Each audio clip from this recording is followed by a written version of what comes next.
Permutation and combination. सबसे पहले हम डिस्कस करेंगे ऑल पॉसिबल सिलेक्शंस, कितने टाइप्स के सिलेक्शंस होते हैं। फर्स्ट है number of ways of selecting, सारे केसेस लिखते जाना है।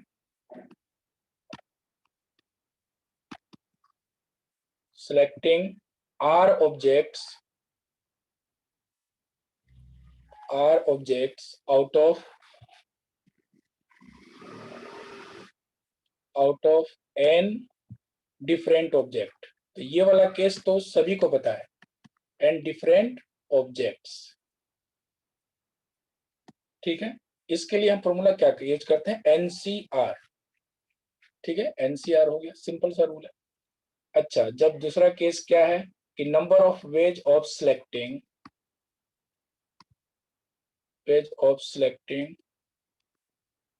Are objects out of n identical objects. अगर ऑब्जेक्ट आइडेंटिकल है तो फिर नंबर ऑफ सिलेक्शंस कितने होंगे।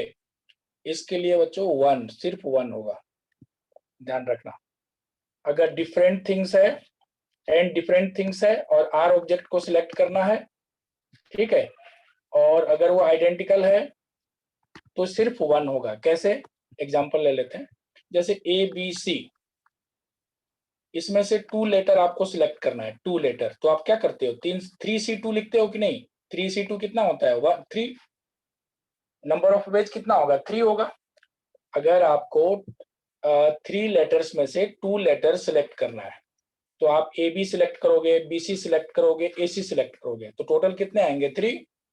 लेकिन अगर वो तीनों ही आइडेंटिकल है और इसमें से आप 2 सिलेक्ट करो तो आप क्या बोलोगे, ये वाला दोनों ए, फिर ये वाला दोनों ए, फिर ये वाला दोनों ए, तो फिर कितना, आखिर ये इसको तो काउंट किया तो ए बी, इसमें क्या क्या मिला था आपको, ए बी, बी सी और ए सी। यहाँ तो आंसर आपका 3 आ गया, ठीक है। बट यहाँ पे कितना है, 1 है ना, सिर्फ 1, क्योंकि ये सब तो सेम ही है। तो number of ways of selecting r objects out of n different objects is nCr. अगर वो डिफरेंट थिंग्स है तो एनसीआर होगा। डिफरेंट ऑब्जेक्ट का ही से ही हम सिलेक्ट कर सकते हैं। अगर वो सेम है, आइडेंटिकल है, एक जैसा है, तो फिर उसका सिलेक्शन कितना होता है, 1। सभी लोग आगे। आज बहुत सारे हम कॉन्सेप्ट समझेंगे। आज हम परमुटेशन का एंड कॉम्बिनेशन दोनों का, ठीक है। रुचिर भी आ गया, ठीक है। तो देखिए मैं क्या बोल रहा हूँ, ये एकदम क्लियर है सही बच्चों को।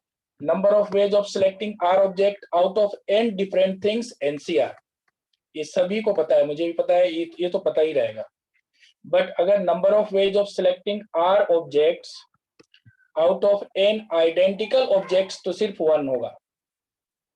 तो देखो, अगर 5 में से 3 में से 2 सिलेक्ट करेंगे तो भी 1 होगा, 3 में से 1 सिलेक्ट करेंगे तो भी 1 होगा, 3 में से 3 सिलेक्ट करेंगे तो भी 1 ही आएगा, अगर वो आइडेंटिकल है तो। आइडेंटिकल के लिए कोई number of veg, number of selections होता ही नहीं है। और अगर मान लीजिए यहाँ पे बहुत सारे आइडेंटिकल ऑब्जेक्ट्स रखे हुए हैं, ठीक है, और इस तरह से, एक मिनट रुकिएगा, हाँ, तो अगर मान लीजिए 7 ऑब्जेक्ट है, 7 ऑब्जेक्ट, और इसमें से 5 सिलेक्ट करना है, 5 सिलेक्ट करना है, तो क्या करोगे, 1 ही तो होगा। अगर वो आइडेंटिकल है तो आप 3 सिलेक्ट करें, 4 सिलेक्ट करें, 5 सिलेक्ट करें, क्या फर्क पड़ता है, सब एक 1 आएगा, ओनली 1, और कुछ नहीं हो सकता, ठीक है। तो आइडेंटिकल ऑब्जेक्ट्स के लिए नंबर ऑफ सिलेक्शन मैंने बता चुका हूं, 1 आएगा। थर्ड केस देखिए, थर्ड केस क्या है, थर्ड केस है number of ways of selecting, number of ways of selecting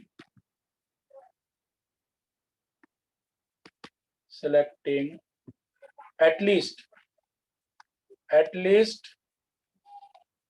are objects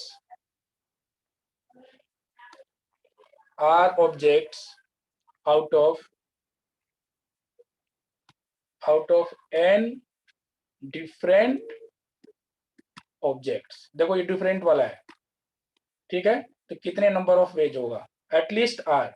देखो फर्स्ट वाले में और सेकेंड वाले में, थर्ड वाले में क्या डिफरेंस है? ये एग्जैक्टली आर था, एग्जैक्टली आर, और यहाँ पे एटलीस्ट आर है। तो एटलीस्ट आर है तो आर, R+1, R+2, R+3, इतने सारे केसेस बनेंगे। तो पहला आएगा NCR, आर और मोर देन आर, ये इसका मतलब हुआ। तो NCR+1 plus NCR+2 and so on. ठीक है, इस तरह से हम सिलेक्ट करेंगे। और लास्ट जो आएगा वो कितना आएगा? NCN आएगा, NCN ही आएगा ना बच्चों, क्योंकि N से ज्यादा हम सिलेक्ट कर ही नहीं सकते। तो जो भी यहाँ पर नीचे वाला आएगा वो N के इक्वल हो जाएगा। ठीक है, अच्छा तो इसका वैल्यू कितना आया? वैल्यू बताइए जरा कितना आएगा। तो इसको तो हम कैलकुलेट अभी नहीं कर सकते, बस लिख लीजिए बस। ठीक है, नेक्स्ट है फोर्थ कंडीशन, क्या है उसको देखिए। ये वाला सभी को समझ में आ गया? एटलीस्ट आर मतलब r more than r, r से भी ऊपर वाला से, तो are, R+1, R+2, R+2, R+3, ऐसे करके N तक सिलेक्ट करेंगे। फोर्थ केस है नंबर ऑफ वेज, ये बहुत इंपॉर्टेंट है। नंबर ऑफ वेज अभी हम पूछेंगे, अगर आपने ठीक से मेरी बात सुना होगा तो इसका आंसर आप दे सकते हैं। Number of ways of selecting,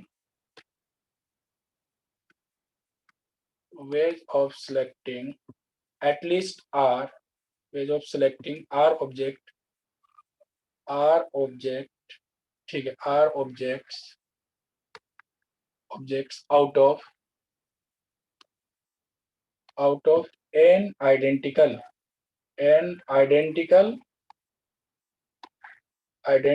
objects। यहाँ पे आइडेंटिकल है, ध्यान रखना,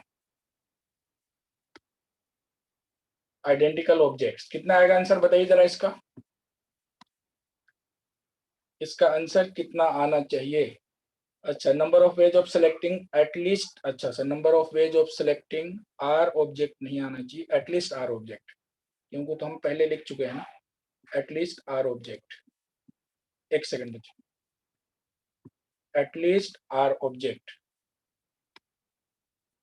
लेकिन ये आइडेंटिकल है, आर ऑब्जेक्ट्स आउट ऑफ, चलो इसका आंसर बताइए।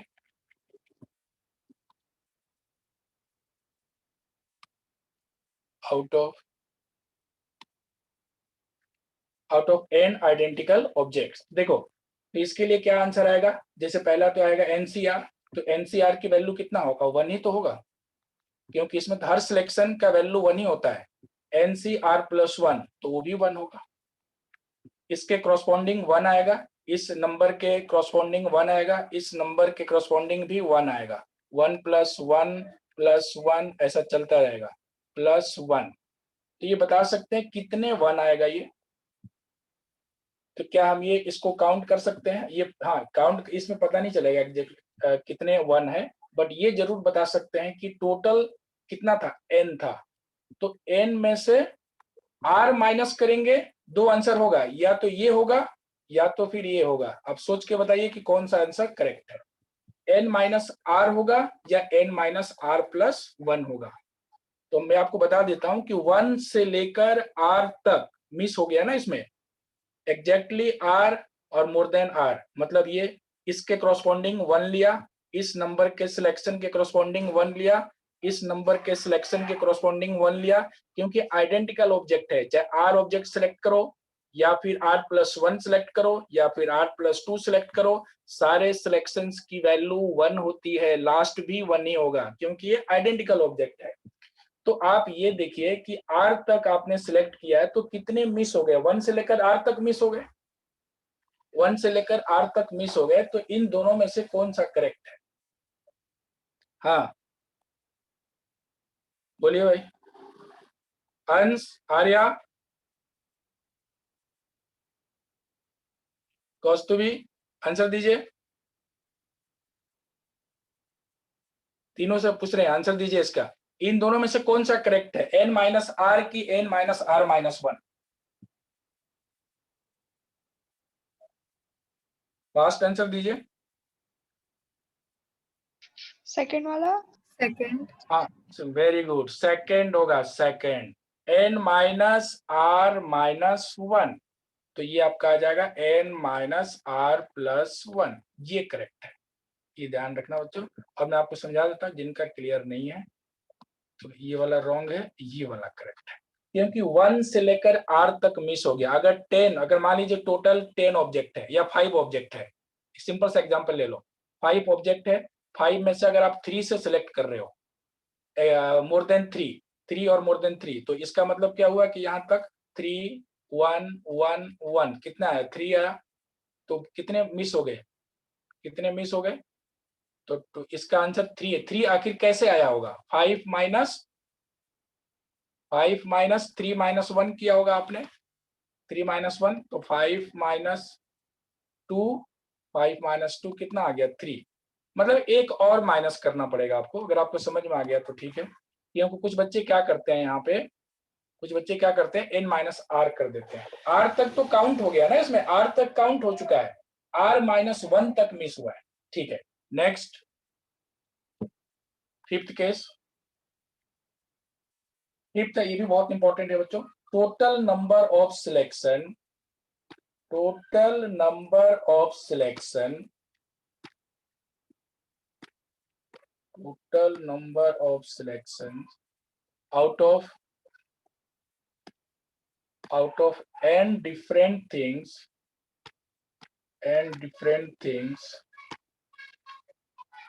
things while selecting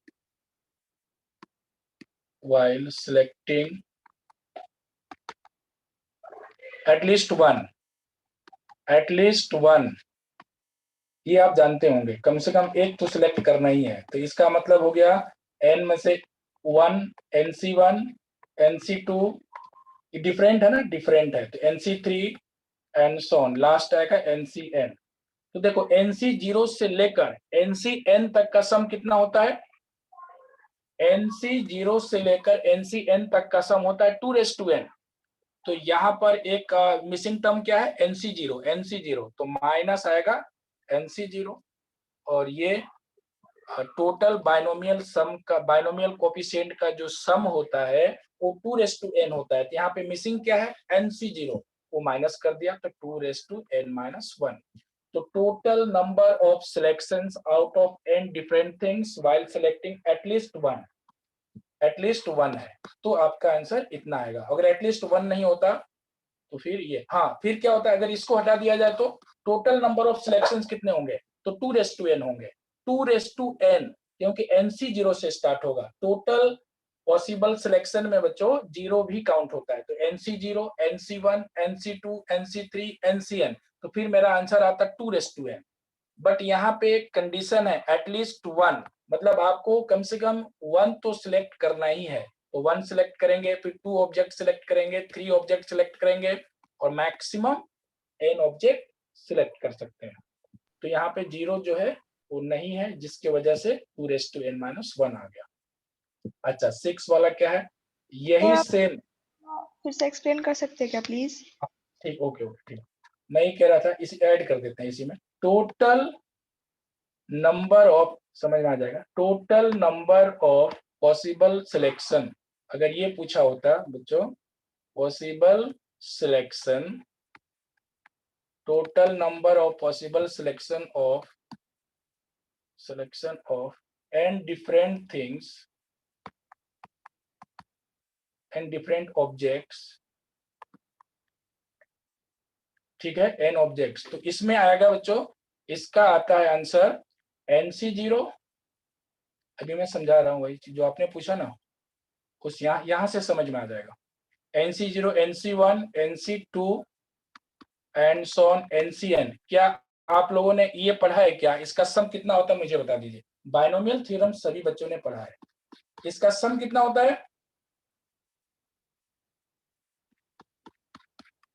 बोलो। NC0 NC1 NC2 NCN, sum of all binomial coefficient in the expansion of a plus b raised to n, ये पढ़ा है ना आपने। इसका सम कितना होता है, 2 raised to n, यही ना होता है 2 raised to n। ये भी पता नहीं है तो अभी कैसे समझ में आएगा। NC0 plus NC1 plus NC2, total possible selections, ठीक है, possible selection out of n different things, तो मुझे बताइए कितना आएगा? 0 selection, 1 selection, 2 selection, n selection, 2 ये इसका वैल्यू होता है ना बच्चों, 2n। अब यहाँ पे क्या पूछा गया? Total number of selections out of n different things while selecting at least one, मतलब आपको कम से कम वन ऑब्जेक्ट तो सिलेक्ट करना ही है। तो इसका मतलब ये हुआ कि यहां तक का सम पूछ रहा है, तो यहां तक का सम कितना आ जाएगा? 2n माइनस nc0, और nc0 की वैल्यू 1 होती है, तो 2n माइनस 1। अब क्या समझ में आ गया आपको? Yes sir. हाँ, तो ये अब जानते हैं कहाँ पे कंफ्यूजन होता है? ये वाला कुछ बच्चों को यही पता नहीं है। ये तो स्टैंडर्ड फॉर्मूला है। टोटल पॉसिबल सिलेक्शन कितना होगा जब पूछा जाए तो आपको आंसर क्या देना है? 2n। किसके लिए? जब वो डिफरेंट ऑब्जेक्ट हो, जब वो डिफरेंट ऑब्जेक्ट हो तभी ऐसा होगा, out of n different objects. हाँ, अब जिससे पूछेंगे उसको आंसर देना, सेवेंथ वाला। सेवेंथ में टोटल, अगर यहाँ पे मैं आइडेंटिकल कर दूं तो आंसर कितना आएगा? Total number of possible selection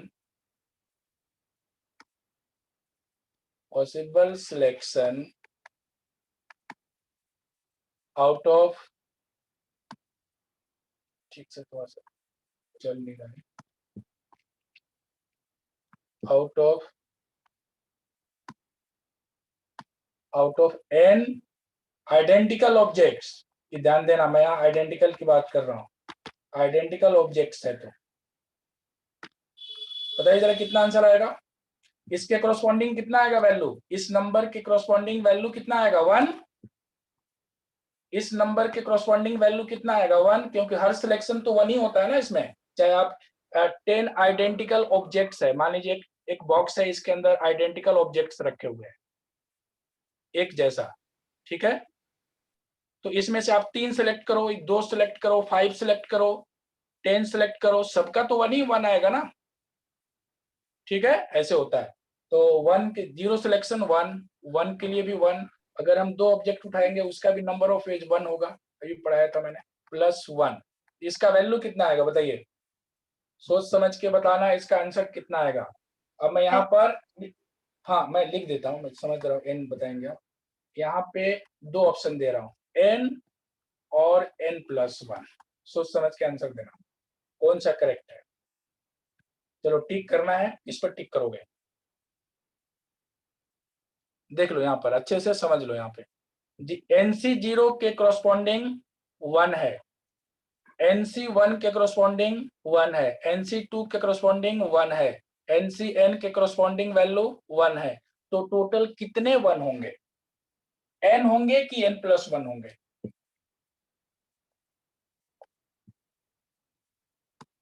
कोई आंसर दे सकता है? n+1। सेकंड। n+1 होगा। देखो कैसे, यहां तक कितने 1 है? यहां तक 1 कितने होंगे? यहां तक 3, यहां तक 3, और यहां तक कितने होंगे? यहां से लेकर यहां तक कितने 1 होंगे? बोलो, यहां से यहां तक, वो NC1 से लेकर NCN तक कितने n 1 होंगे? तो n होगा, n होगा और n+1। तो टोटल जो सम आएगा वो n+1 आएगा। तो देखो ये कितना इंपॉर्टेंट चीज है। तो यही मैं बोल रहा हूँ कि टोटल, जब जब कभी भी पूछा जाए total number of possible selections, तो आपको 0 के करस्पॉन्डिंग भी तो 1 लेना है ना, क्योंकि यहां तक, अगर यहां तक मैं आपसे पूछूं NC1, NC2, NC3, तो यहां तक कितने 1 होंगे? 3। तो यहां तक कितने होंगे? n और n+1। तो देखिए अब आप यहाँ पे समझ में आ गया होगा। अब यहाँ पे 6 और 7 केस फिर से समझिए।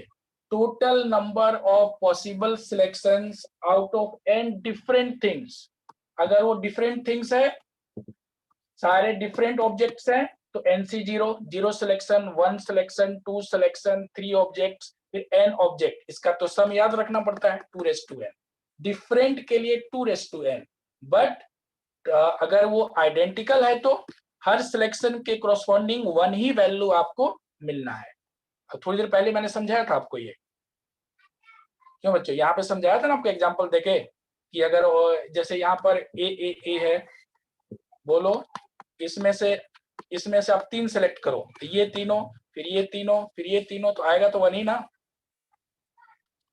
ठीक है, डिफरेंट आइडेंटिकल ऑब्जेक्ट्स का सिलेक्शन हमेशा 1 ही होता है। चलिए अब हम थोड़े से क्वेश्चंस करेंगे। सारे सिलेक्शन जितने भी केसेस थे सारे मैंने आपको बता दिया। चलिए बच्चों, अब हम थोड़े से प्रॉब्लम्स करेंगे। हाँ, पहले एक सिंपल सा क्वेश्चन ले लेते हैं। ठीक है बच्चों, अ बैग कंटेन्स, क्वेश्चन ये है,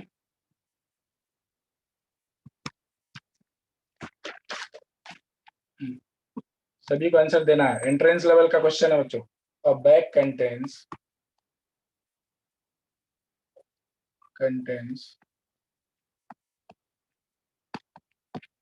contains 3 1 rupees, 3 1 rupee, ठीक है, coins and 4 50 पैसा coins and 5 10 पैसा coins। एक बैग है जिसके अंदर इतने कॉइन्स है, ठीक है ना बच्चों। How many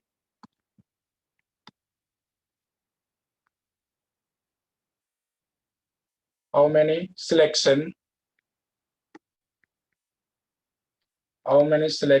of money,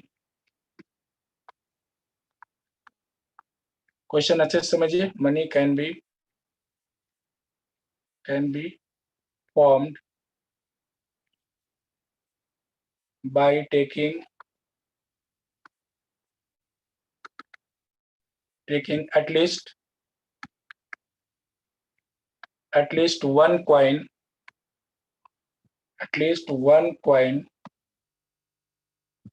from the bag। मतलब आपको कम से कम एक क्वाइन तो सिलेक्ट करना ही है। ऐसा नहीं है कि मतलब 3 रुपीज का क्वाइन है, इसमें से भी हमने कुछ सिलेक्ट ही नहीं किया, कुछ भी नहीं उठाया। ठीक है, 3 रुपीज का जो क्वाइन था उसमें से कुछ भी सिलेक्ट ही नहीं किया, और पता चला 50 पैसे के जो क्वाइंस थे उसमें से भी कुछ सिलेक्ट नहीं किया, और 10 पैसे के जो क्वाइंस थे उसमें से भी कुछ सिलेक्ट नहीं हुआ। ऐसा नहीं होना चाहिए। एटलीस्ट आपको 1 क्वाइन तो सिलेक्ट करना ही है, चाहे वो 1 रुपी का क्वाइन हो, या फिर 50 पैसे का क्वाइन हो, या फिर वो 10 पैसे का क्वाइन हो। तो देखिए बच्चों कितना अच्छा क्वेश्चन है। अब आपको इजी लगेगा, बहुत ही इजी लगेगा, कॉन्सेप्ट पढ़ा चुके हैं ना, तो फिर कोई दिक्कत आने ही नहीं चाहिए। देखिए कैसे, मुझे एक बात बताइए, फर्स्ट बैग में बैग कंटेंट्स फर्स्ट में 3 रुपीज का क्वाइन है, तो इसके ये क्या है, जो क्वाइन होता है वो एक तरह से आइडेंटिकल होता है। ये नहीं देखना है कि एक 2020 का है, एक 2012 का है, ये सब नहीं देखा जाता है। कॉइन जो होता है, चाहे फ्रूट्स होते हैं, चाहे ये सब चीजें, हम एप्पल हो गया, मैंगो हो गया, वो सारे चीजें इसमें परमुटेशन में आइडेंटिकल ही माना जाता है। ठीक है, जैसे एप्पल है, 3 kg एप्पल है, तो एप्पल जो है सब आइडेंटिकल है, ऐसा मान के हम क्वेश्चन सॉल्व करते हैं। तो 1 रुपी का जो कॉइन है वो है तो सब आइडेंटिकल। ठीक है, आइडेंटिकल है, तो इसका टोटल सिलेक्शन कितना होगा, 3 + 1। तो आइडेंटिकल ऑब्जेक्ट्स का कितना सिलेक्शन होता है, आइडेंटिकल के लिए कितना होता है, n आइडेंटिकल ऑब्जेक्ट का सिलेक्शन कितना होता है, n आइडेंटिकल ऑब्जेक्ट्स का टोटल सिलेक्शन कितना होता है, तो n + 1। अगर वो 3 होगा तो 4 हो जाएगा, अगर 7 आइडेंटिकल ऑब्जेक्ट है तो 8 हो जाएगा, और अगर 100 आइडेंटिकल ऑब्जेक्ट है तो टोटल सिलेक्शन 101 होगा। कैसे 101 होता है, क्योंकि जीरो सिलेक्शन से भी काउंट होता है ना, जीरो सिलेक्शन और 1 सिलेक्शन 2 सिलेक्शन, जीरो की वजह से n+1 आता है। तो देखो, अगर मैं 1 रुपी का कॉइन सिलेक्ट करता हूं तो उसका नंबर ऑफ वेज कितना आएगा, तो 3 + 1। बहुत आसान है, इसमें समझना होता है। 3 + 1, 3 बॉक्स बनाइए।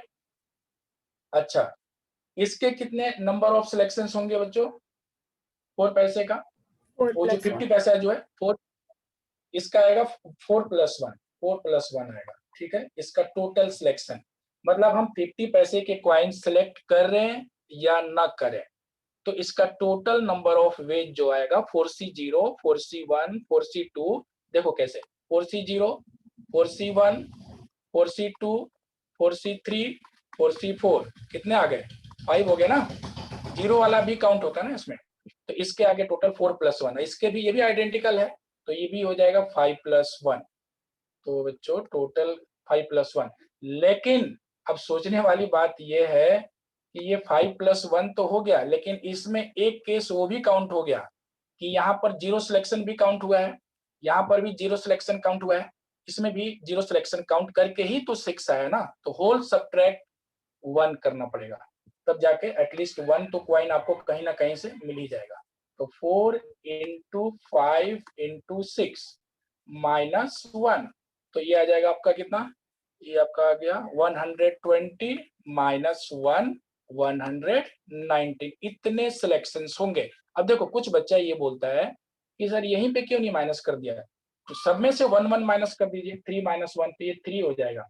एक ऑप्शन एग्जाम में दिया रहेगा 3 + 1 - 1, मतलब ये कितना, इसका हो जाएगा 3, इसका 4, इसका 5, तो ये अगर आप ऐसे करते हो तो ये 60 आंसर आ जाएगा। 60 में एक दिक्कत क्या होगा, हम टोटल में से 1 सब्ट्रैक्ट क्यों करते हैं और इंडिविजुअल हम क्यों नहीं करते, इंडिविजुअल क्यों नहीं करते, ये बहुत इंपॉर्टेंट बात है। अगर आपने इंडिविजुअल 1 सब्ट्रैक्ट कर दिया तो इसका मतलब आपने एक क्वाइन, एटलीस्ट एक क्वाइन तो आपने यहाँ से भी सिलेक्ट कर लिया, एक क्वाइन यहाँ से भी सिलेक्ट कर लिया, एक क्वाइन यहाँ से भी सिलेक्ट कर लिया, समझ में आ रहा आपको? तो टोटल पॉसिबल सिलेक्शन आपके पास, जीरो सिलेक्शन तो कहीं काउंट ही नहीं होगा। फिर इंडिविजुअल -1 करने से जीरो सिलेक्शन खत्म हो जाता है, इसमें भी जीरो सिलेक्शन खत्म हो जाएगा, इसमें भी जीरो सिलेक्शन खत्म हो जाएगा। तो अब आप कह सकते हैं कि बच्चों मैंने 1 क्यों सब्ट्रैक्ट किया, 1 इसलिए सब्ट्रैक्ट किया क्योंकि एक इसके अंदर जीरो सिलेक्शन काउंट हुआ है, एक इसके अंदर भी जीरो सिलेक्शन काउंट हुआ है, एक इसके अंदर भी जीरो सिलेक्शन काउंट हुआ है। तो एक केस तो ऐसा जरूर होगा 120 में, 120 में एक केस ऐसा काउंट हो रहा है जिसमें तीनों में से कुछ भी नहीं सिलेक्ट किया आपने, तो होल सब्ट्रैक्ट -1, मतलब ये हमें कम से कम एक तो हमें क्वाइन चाहिए, चाहे वो 3 रुपीज का हो या 50 पैसे का क्वाइन हो या फिर वो 10 पैसे का क्वाइन हो, बिल्कुल ब्लैंक नहीं होना चाहिए, तो होल सब्ट्रैक्ट 1। किसी को कंफ्यूजन है? नहीं सर।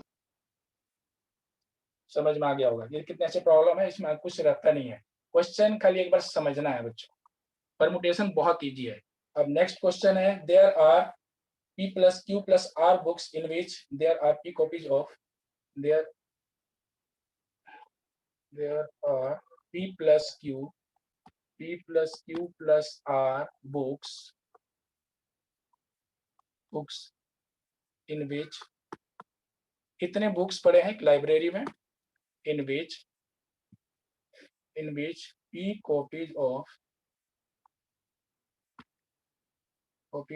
same title क्या है, सेम मतलब आइडेंटिकल, बस ये समझ लेना बस, सेम टाइटल, ठीक है। और and Q copies,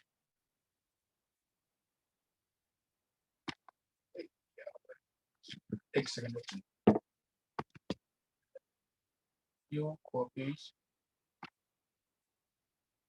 of same title, ये भी सेम टाइटल का ही है, ठीक है। और R जो है, एंड R कॉपीज जो है डिफरेंट टाइटल्स, ठीक है। तो अब आपको करना क्या है, एंड 1 कॉपी, एंड इनमें से मैंने एक कॉपी से 1 copy each of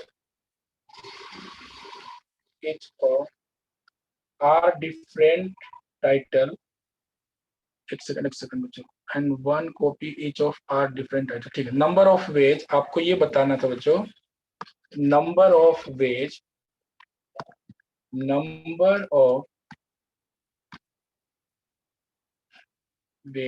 in which in which 0 or more, अच्छा 0 नहीं 1 लिखा है, 1 or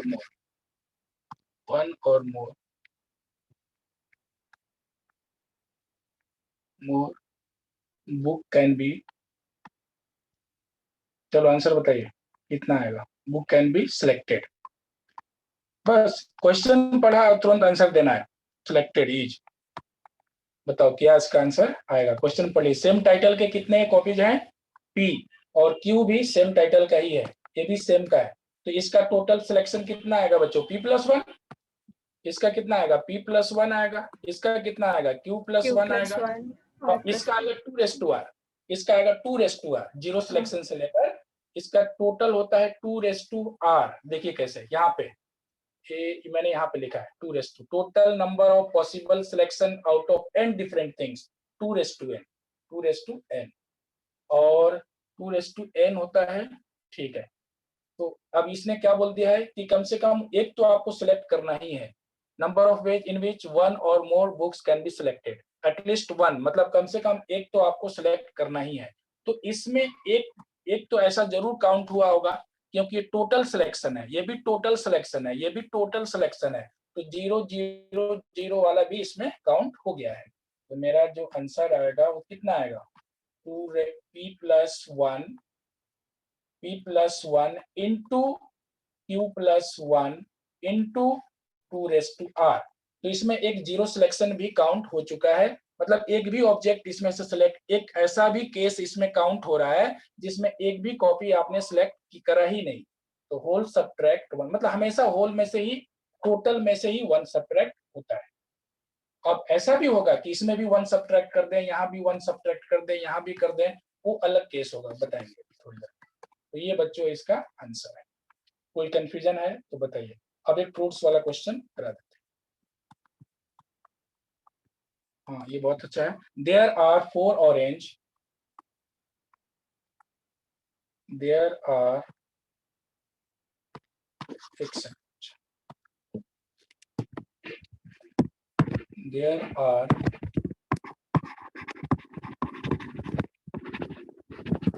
there are 4 orange,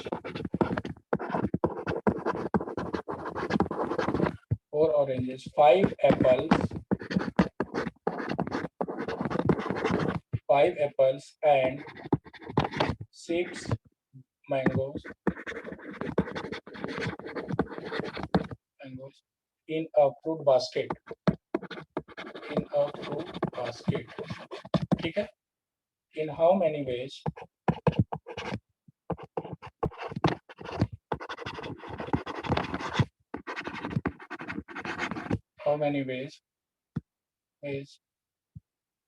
can a person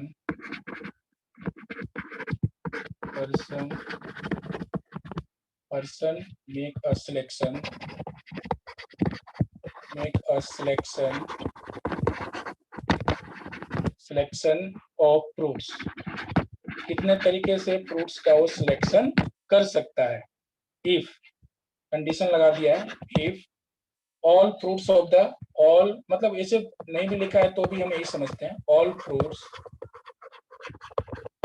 fruits of the same type are identical,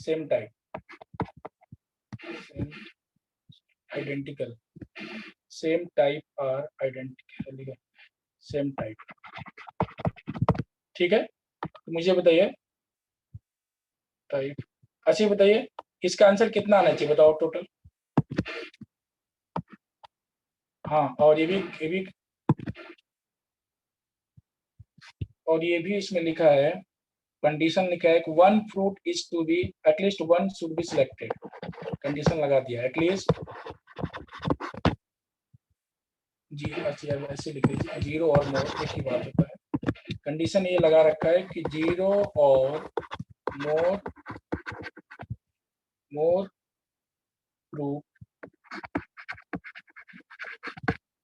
fruit is to be selected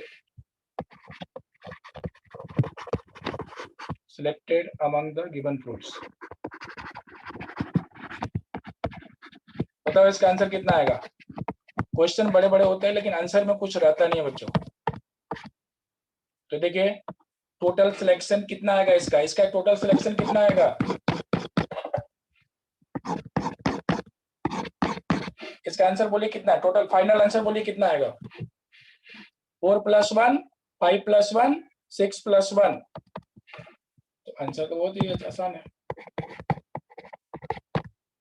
total number of veg, total number of veg कितना आएगा बच्चों। तो इसमें 1 add कर दीजिए। हाँ 4 + 1। हाँ बोलिए। आपकी आवाज ढंग से नहीं आ रही है। हाँ सर, वो टाइपिंग का हाँ आवाज सर, बहुत पीछे से ज्यादा आ बहुत रहा है। बैकग्राउंड नॉइज आ रहा है। बहुत ज्यादा आ रहा है सर। वो लिखने का बहुत जोर से आवाज आ रहा है। एक सेकंड, अभी देखिए अभी कैसा है, कुछ पहले से बेटर है। Yes sir. अब सही हो जाएगा। 4 + 1 5 + 1 4 + 1 5 + 1 अब नहीं आएगा।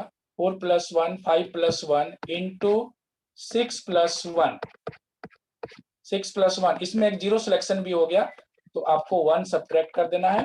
तो टोटल सिलेक्शन कितना आ जाएगा 5 × 6 × 7 -1। आंसर बोलिए कितना आया, कैलकुलेशन करो। अब इस तरह 209।